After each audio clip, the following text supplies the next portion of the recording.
세상에 수많은 갈등들이 있습니다. 정말로 심각한 갈등들이 많지만 뭐니 해도 가장 흥미로운 갈등은 고부 갈등이죠. 비록 저는 결혼을 하지 못해가지고 세세하게 잘 알지는 못하지만 그럼에도 불구하고 TV 드라마 사랑과 전쟁이나 아니면 인터넷 글들을 통해서 간접적으로 그 상황을 경험해 보곤 했습니다. 물론 간접 경험치고 너무 센 내용들이긴 하지만 그래도 그 이야기들을 통해서 제가 딱 하나 깨달은 게 있는데, 뭐냐면은 고부 갈등을 최소한도로 줄이는데 아들의 역할이 굉장히 중요하다는 거였어요. 왜냐면 어떤 내용이 있냐 하니까 표현을 잘 못하는, 그러니까 남성들이 그렇잖아요. 표현을 잘 하지 못하는 남성의 특징에 문제가 있다는 거예요. 남성들이 대체로 약간 무뚝뚝해가지고 주변에 관심이 잘 없죠. 이야기를 할 때도 미사여구를 사용하지 않고 필요한 말만 딱딱 전달하는 게 남성들의 대부분의 특징입니다. 이러한 남성의 특성 때문에 고부 갈등이 심화된다는 그런 이야기였습니다. 한 부부가 결혼을 하고 신혼여행 갔다가 돌아와가지고 먼저 아내 친정에 들렸습니다.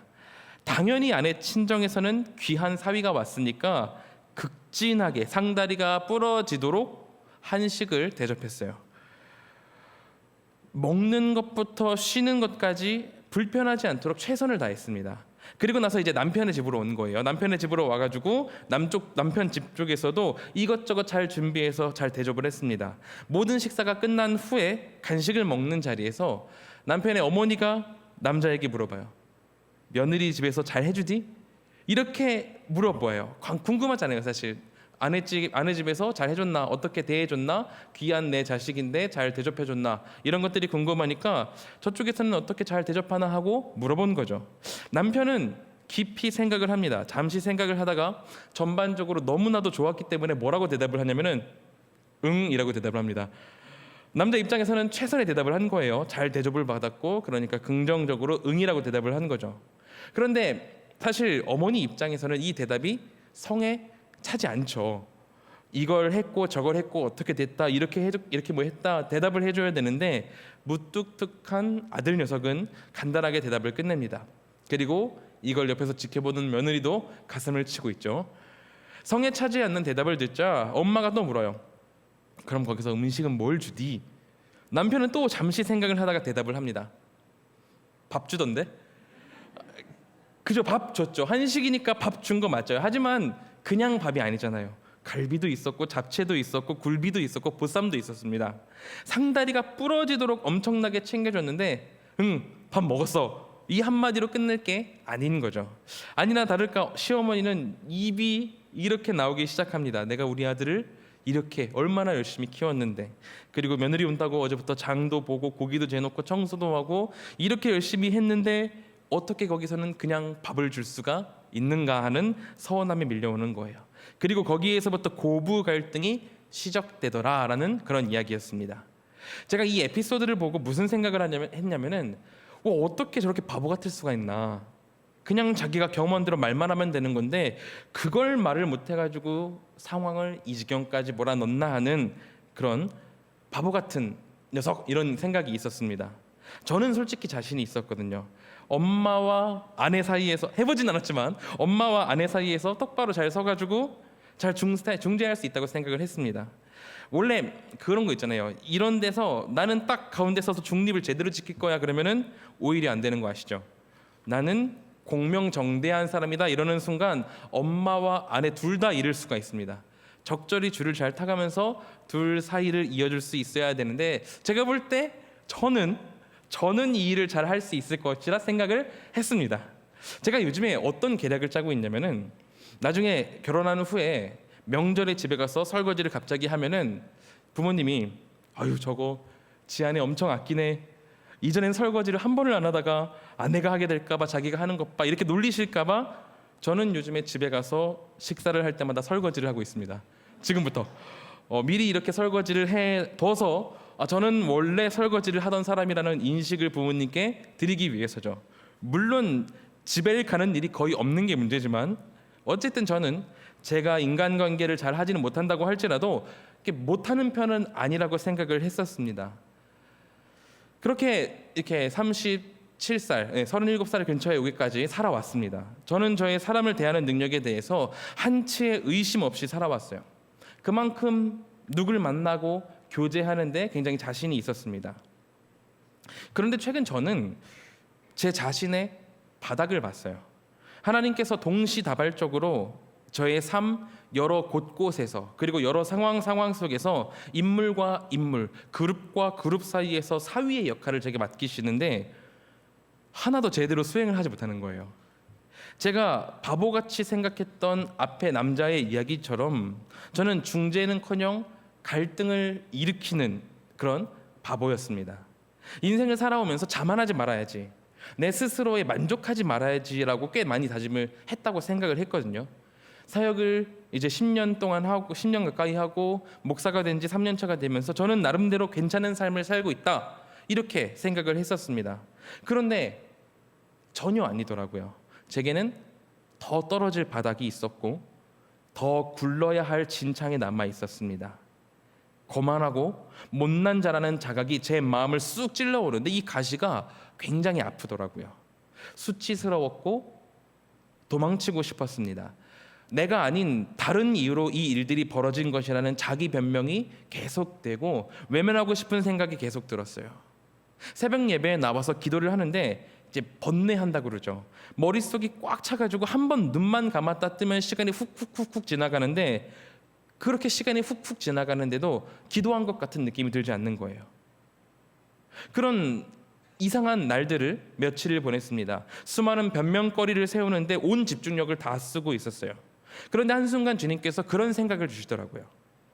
내가 그동안 진짜 자만하면서 살아왔구나. 어디 가서 거들먹거리고 그러는 건 아니지만 혼자서 속으로 이 정도면 됐지, 이 정도면 충분하지 하는 거짓된 만족으로 내 자신을 둘러치고 우물한 개구리처럼 살아왔구나 하는 자성이 들더라고요. 저는 인간관계에서 별 문제가 없다고 생각을 했고 스스로 나름 겸손하게 행동했다고 생각을 해왔는데 사실은 아무런 능력이 없고 다른 어느 누구보다도 교만한 자였다는 게 하나님 앞에서 벗겨졌던 겁니다. 그렇다고 해서 겉으로 드러나는 제 생활이나 태도가 바뀐 건 아니었습니다. 아무도 모르셨죠? 겉으로 드러나는 건 아무것도 바뀐 게 없었습니다. 기도하는 중에 제 안에서 하나님 앞에 자정 활동이 일어났던 거죠. 이 정도면 충분해, 이 정도면 나쁘지 않아라고 생각했던 안일함 가운데 주님께서 다시 한번 이 장건진이라는 존재가 얼마나 부족한지를 알게 하셨습니다. 그런 의미에서 저는 오늘 본문의 바울 선생님이 참 대단하다는 생각을 했습니다. 이제 겨우 전도사까지 합하면은 사역 기간이 10년 차도 안 되고 목사가 된 지는 3년도 안 되는 이런 새파란 자가 안일함에 파묻혀가지고 아무 발전 없이 살아가고 있는데 바울 선생님께서는 그러지 않으셨거든요. 바울 선생님이 고린도 후서를 작성하셨을 때가 사역을 시작한 지 한 20년쯤 지난 때였습니다. 그렇게 오랫동안 수고하고 교회 공동체 안에서 입지적인 인물이 되셨지만 그런 때에도 자신을 더 객관적으로 바라보고 신앙인들에게 중요한 것이 무엇인지를 말씀하시며 지속적으로 발전을 이루고 계시니까 정말로 대단한 분인 거죠. 저는 오늘 본문의 바울 선생님에 대해서 나누면서 우리 안에 있는 가시를 직시하는 것이 얼마나 중요하고 필요한지에 대해서 나누려고 합니다. 저 바울 선생님께서도 이런 삶을 살았다는 자성이 우리 안에 있기를 소망하는 거죠.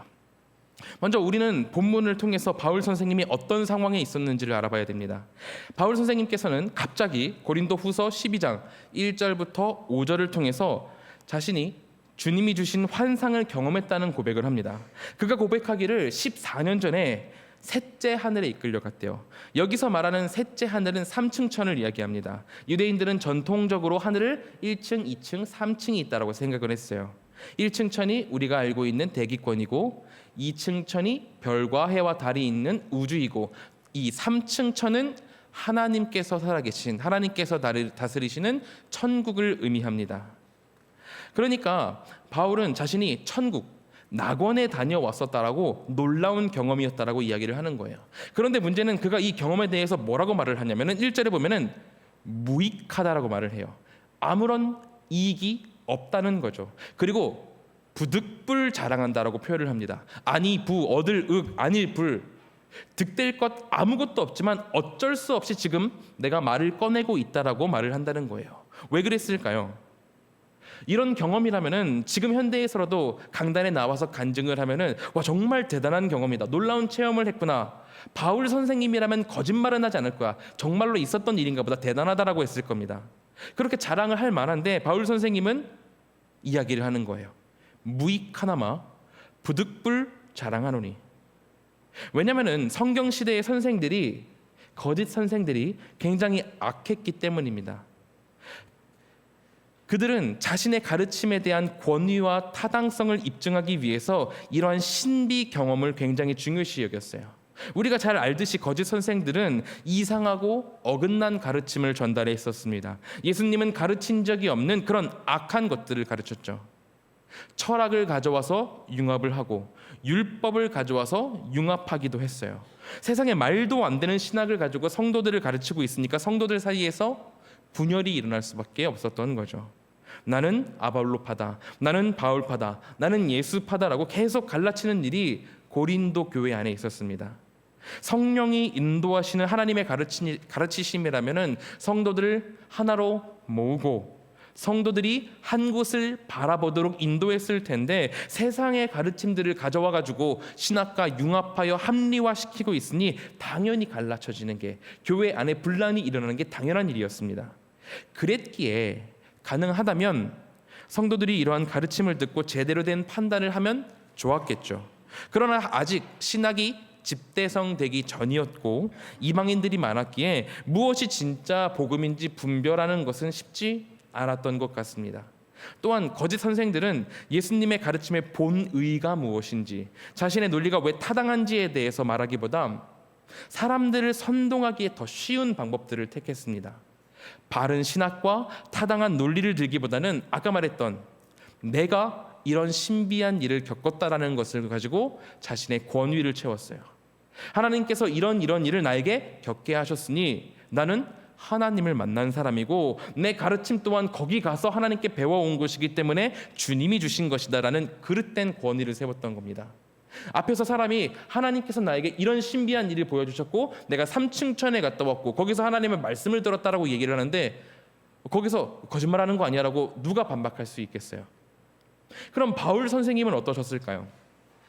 바울은 신비 체험으로 권위를 세우지 않았습니다. 그가 고린도에서 그리스도인들을 핍박했던 과거의 일과 그리고 부족한 언변, 선생님이지만 몸 쓰는 일을 한다는 점, 그리고 방금 이야기했듯이 신비 경험 문제로 그는 자신의 사도성에 큰 공격을 받고 있었어요.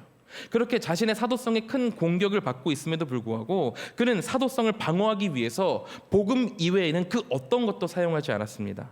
그 시대가 주장하는 멋진 선생님, 진짜 잘 나가는 선생님의 모습과는 전혀 다른 삶을 살아가는 바울이기 때문에 그의 사도성은 굉장한 위협을 받고 있었던 거죠.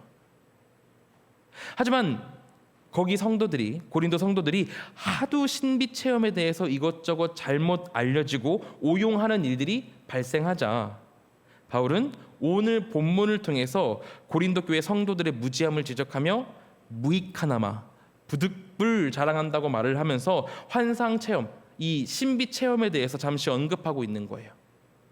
물론 하나님께서 바울에게 천국을 경험하게 하신 것은 실로 놀라운 일이었을 겁니다. 바울 본인도 이게 아무나 겪을 수 있는 일이 아니라는 것을 잘 알고 있었어요. 본문에서 이야기하기로도 말로 표현할 수 없는 말을 하나님께 들었다, 사람이 가히 이르지 못할 말이었다라고 말을 하면서 형용할 수 없는 체험이었음을 간증하고 있습니다. 그러나 그는 이런 대단한 체험을 14년간 아무에게도 이야기하지 않았어요. 그게 대단한 체험인 건 맞지만 바울에게 있어서 이 일은 크게 중요한 일이 아니었거든요. 어디에서 중요한 일이 아니었느냐? 교회를 세우고 교회가 하나님을 바라보게 만드는 일에 대해서 크게 중요한 일이 아니었기 때문에 14년간 바울은 침묵하고 있었던 겁니다. 신비 경험은 하나님과 개인 사이의 관계 증진을 위한 것이지 내 자신의 권위를 부여하고 다른 사람들을 찍어 누르기 위해서 사용하는 게 아니라는 것을 바울은 잘 알고 있었어요. 그렇게 14년간을 신비 체험을 숨기며 권위를 드러낼 생각조차 안 했던 거죠. 그러나 고린도 성도들이 얼마나 바울의 선생님됨을 인정하지 못하던지 바울은 14년이 지난 이 쾌쾌먹은 이야기를 여기서 꺼낼 수밖에 없었던 겁니다. 그렇다면 우리가 생각해 봐야 할 게, 바울이 이 환상 이야기까지 꺼내면서 자신의 사도성을 방어할 때 바울의 마음은 대체 어땠을까요? 와, 드디어 내가 이 얘기를 꺼낸다. 드디어 내가 이 와인처럼 숙성시킨 이야기를 꺼낼 찬스가 되었다. 나이스라고 했을까요? 그러지 않았을 겁니다. 바울 선생님이 생각하기에 이런 체험에 대한 이야기는 아까 말했듯이 개인 스스로 느끼기에는 놀라운 일이고 신앙을 더 깊게 만들 수 있는 놀라운 이야기겠지만, 가장 중요한 거, 그가 생각할 때 가장 중요한 거, 교회를 세우고 교회 공동체를 하나로 만들기에는 무익하고 어쩔 수 없이 부득불 자랑해야만 하는 곁가지였습니다. 가장 중요한 것은 예수 그리스도의 사랑이고 은혜이지, 신비 체험이 선생에게 어떤 권위를 가져다 주는 게 아니었기 때문이었어요. 그런데 이렇게 생각함에도 불구하고 이 환상 체험을 굳이 편지로 구구절절 써보내야 되는 바울의 마음이 얼마나 아팠을까요?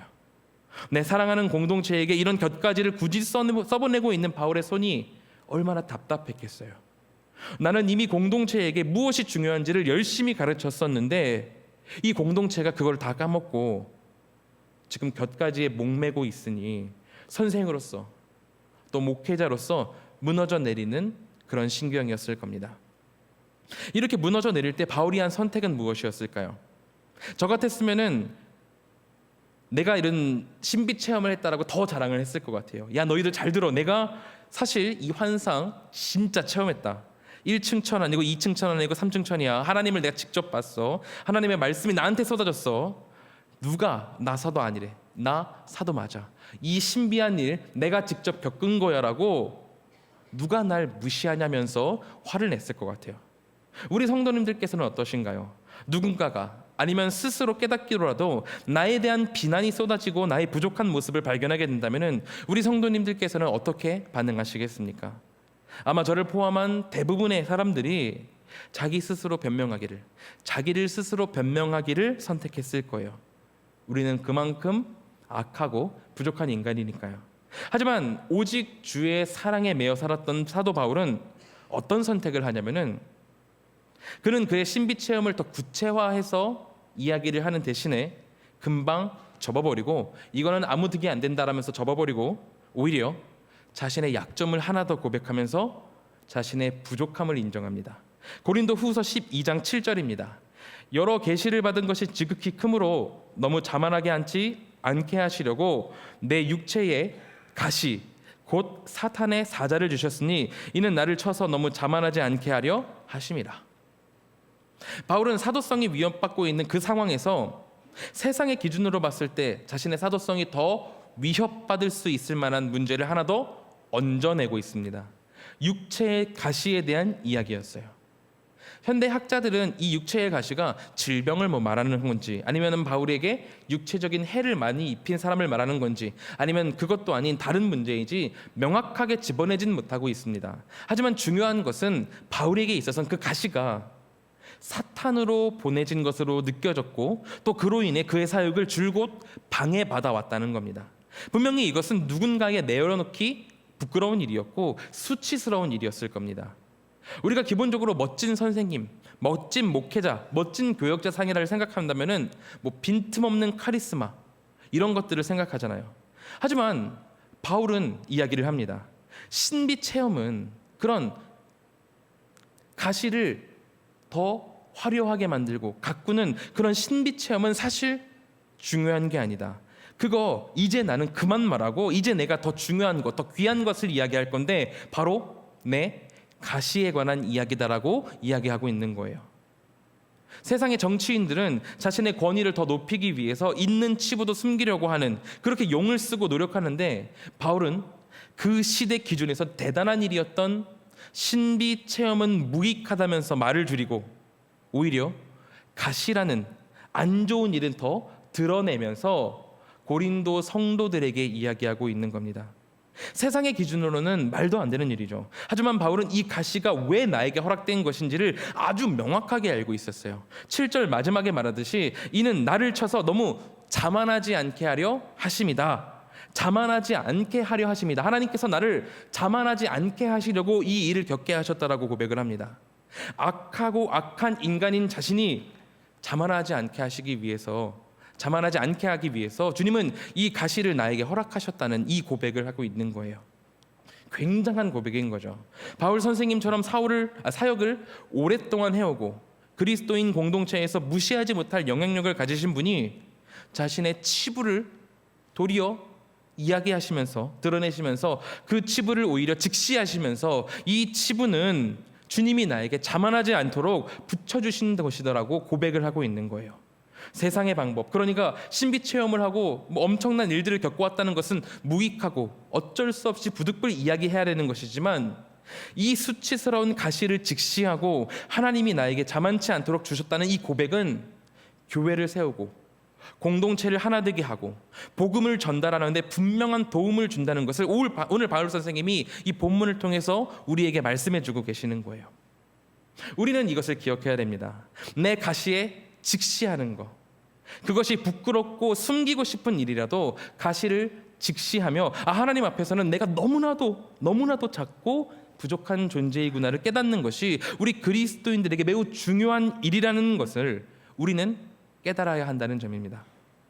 우리가 살아가다 보면은 수없는 가시들이 우리를 공격해 들어올 겁니다. 찔러 올 겁니다. 질병이라는, 혹은 가족이라는, 또는 친구, 직장, 물질, 수많은 가시들이 우리를 찌를 거예요.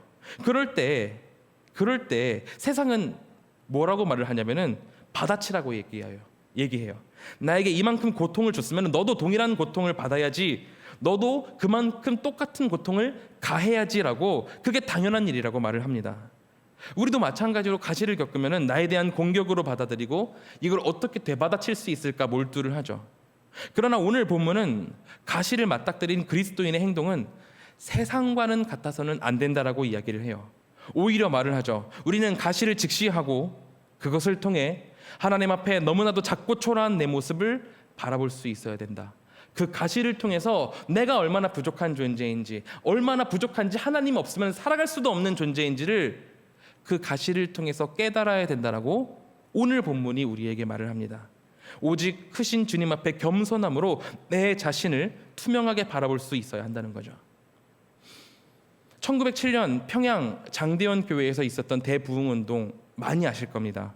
1907년 1월 14일 저녁부터 다음날 새벽 2시까지 600명이 남아서 울며 통회하는 뜨거운 기도회가 열렸습니다. 그때 명망이 높았던 길선주 장로님이 앞으로 나와서 고백을 시작하세요. 작년에 친구가 세상을 떠났는데 임종 당시에 나한테 자신의 재산을 정리해달라고 부탁을 했습니다. 근데 그 큰 돈이 업지나 탐이 나던지 사실 내가 횡령을 했습니다. 내가 그거 아무도 모르게 꿀꺽 삼켰습니다라고 엄청난 고백을 합니다. 그러자 뒤이어서 여러 가지 고백들이 나오기 시작해요. 청일 전쟁 당시에 자신의 아이를 죽게 만든 여성, 불치병에 걸려서 아파하는 아내에게 매일 술주정이나 했던 남성, 첩을 2명이나 두고 가정을 외면했던 자, 선교사의 돈을 훔친 여성 등 수많은 사람들이 자신의 죄를 고백했습니다. 평양 장대현 교회에서 기도하던 600명의 사람들에게 수치라는 가시가 찔려 들어왔습니다. 그 가시 도망칠 수 있었어요. 피할 수 있었어요. 가짜는 자기 보호로 그렇게 끝까지 지키면서 자신의 명망 잃지 않고 비밀 안에 살아갈 수 있었습니다. 하지만 그들이 그 수치스러움이라는 가시를 직시하고 자신을 주님 앞에 투영하며 내가 얼마나 큰 죄인인지를, 내가 얼마나 그동안 죄에 무지하게 살아왔는지, 둔감하게 살았는지를 깨닫자 수많은 회개가 그 자리에서 쏟아져 나왔던 겁니다. 그렇게 투명하게 자신을 돌아보자 무슨 일이 일어나나요? 거기 있던 자들이 거액에 떼먹은 돈을 갚고 용서받을 사람들에게 찾아가서 무릎 꿇며 빌며 용서를 구하는 진정한 회개가 평양 땅에 있었습니다. 죄악이 가득해가지고 뭐가 죄인지 선인지 모르던 도시였는데 가시를 직시해서 겸손하게 나아온 자들로 인해서 악한 도시의 문화 자체가 180도 변화되게 된 거예요. 도덕적인 갱신이 일어났던 거죠. 아무런 도덕이 없던 그곳에 도덕적인 갱신이 일어났던 겁니다. 바울이 이야기를 합니다. 가시가 나를 찌르고 여전히 나는 불편하고 수치스럽지만 그 가시야말로 내가 사도임을 증명하는 일이고 교회를 세우는 일이라는 거예요.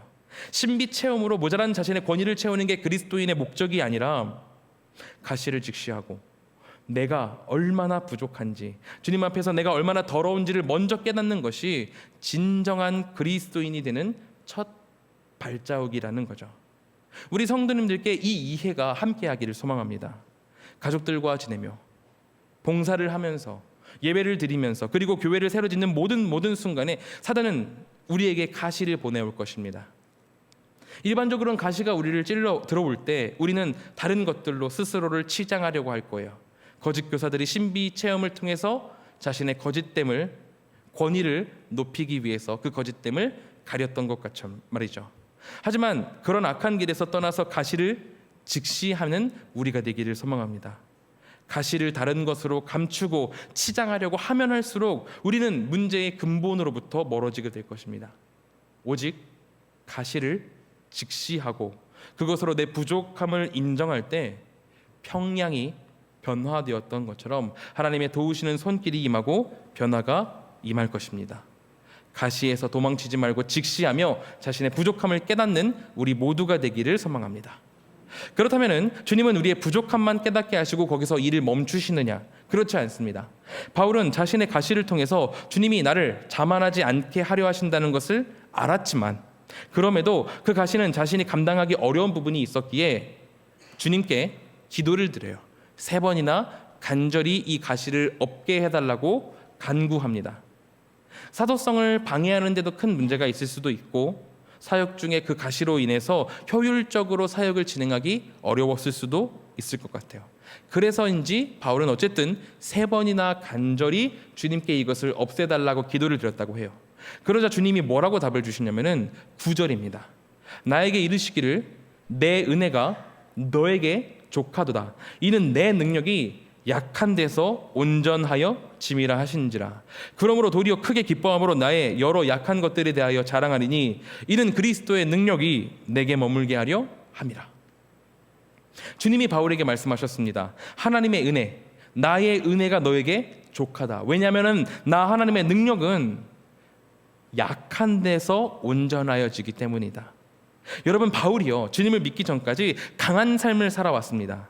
그는 바리새인이었습니다. 유대인 중에서 최고로 치는 바리새인이었고 또 로마인이었어요. 그리고 머리도 엄청나게 똑똑했고 공회에 나가서 하나님을 모욕하는 저 예수쟁이들을 잡아올 수 있는 그런 증을 달라고 증을 받을 수도 있는 그런 위치에도 있었고 능력도 있는 사람이었습니다.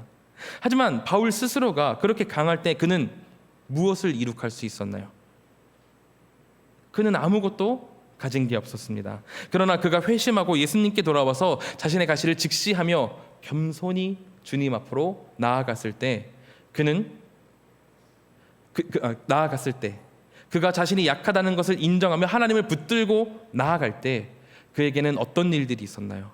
하나님의 교회와 하나님의 제자들이라는 엄청난 자산들이 남았습니다.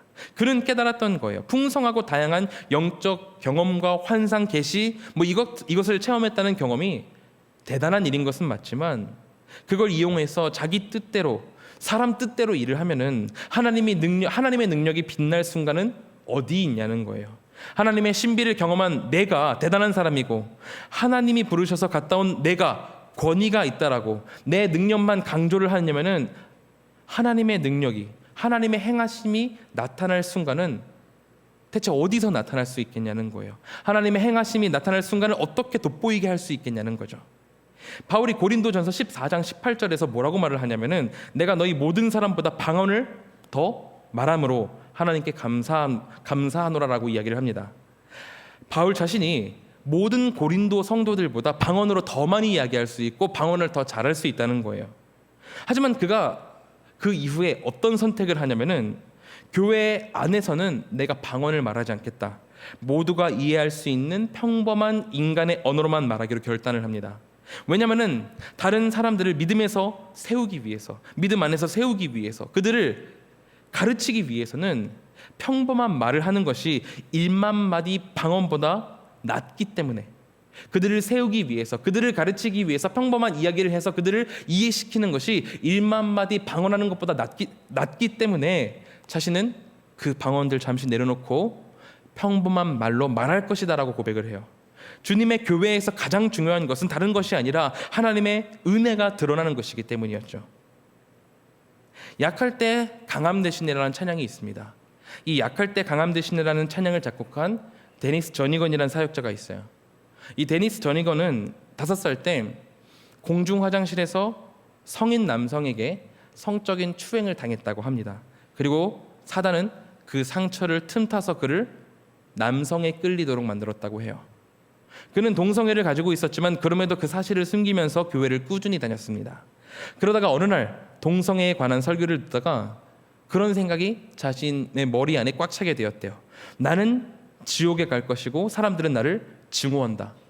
이걸 확신하게 되었고 동성애에 대한 욕망은 숨긴 채 교회 안에서 남들에게 인정받고 내가 너희들보다 우월하다고 그렇게 느끼기 위해서 몸부림치면서 겉모습을 치장하는데 집착하면서 살아왔다고 합니다.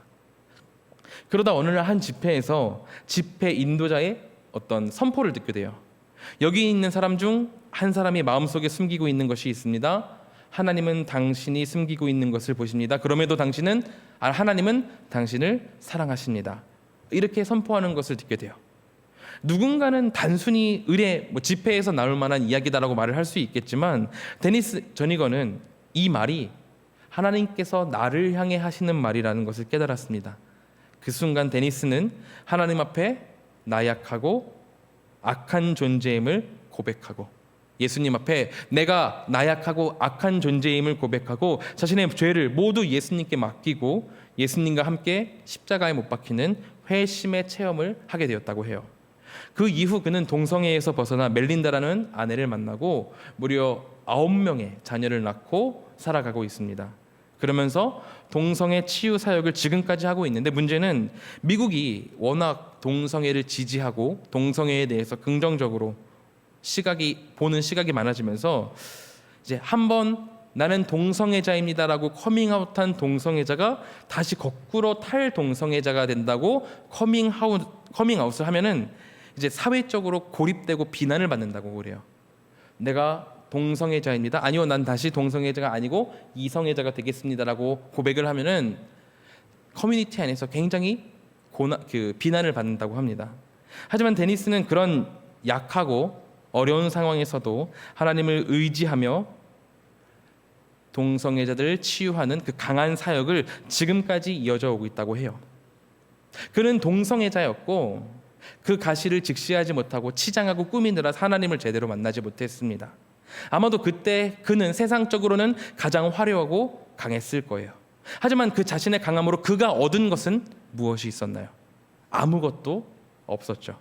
그러나 그가 자신의 가시가 매우 큰 죄임을 깨닫고 모두 주님께 맡겨서 나 자신을 다 내려놨을 때, 모든 것에 대하여 약해졌을 때 그는 아무나 할 수 없는 동성애를 극복했으며 세상 사회의 비난 속에서도 동성애 치유 사역을 지속하며 열매를 맺어갈 수 있었습니다.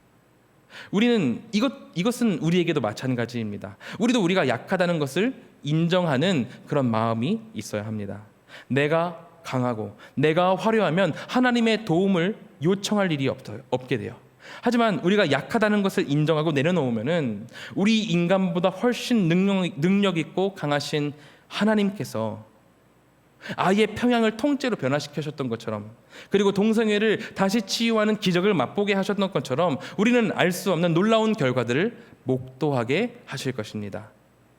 현재 우리의 약함이 더 요구되는 때입니다. 이사를 가야 되죠. 주일학교가 계속해서 줄어들고 있습니다. 구역 예배가 정체되어 있습니다. 공예배의 사람들이 줄어가고 있습니다. 수많은 문제들로 인해서 이렇게 여러 가지를 정리해야 되고 순간순간 중요한 선택들이 빠르게 우리를 두드리는 그런 굉장히 급박하고 어려운 상황입니다. 그때 우리는 다만 우리 자신을 내려놓고 하나님이 드러나는 선택을 하고 크신 하나님께서 놀라운 일 하실 것을 기대하며 나아갈 수 있어야 합니다. 우리가 그렇게 주님을 붙들고 나아갈 때에 우리 한가람 교회에 주님의 놀라운 일이 일어나는 것을 목도하는 큰 축복이 있을 줄로 믿습니다. 우리가 약할 때 오히려 강해질 것입니다. 왜냐하면 우리 주님께서는 그 누구도 이길 수 없을 만큼 강하고 능력 있는 분이시기 때문입니다. 우리가 이것을 기억하며 함께 기도하도록 하겠습니다.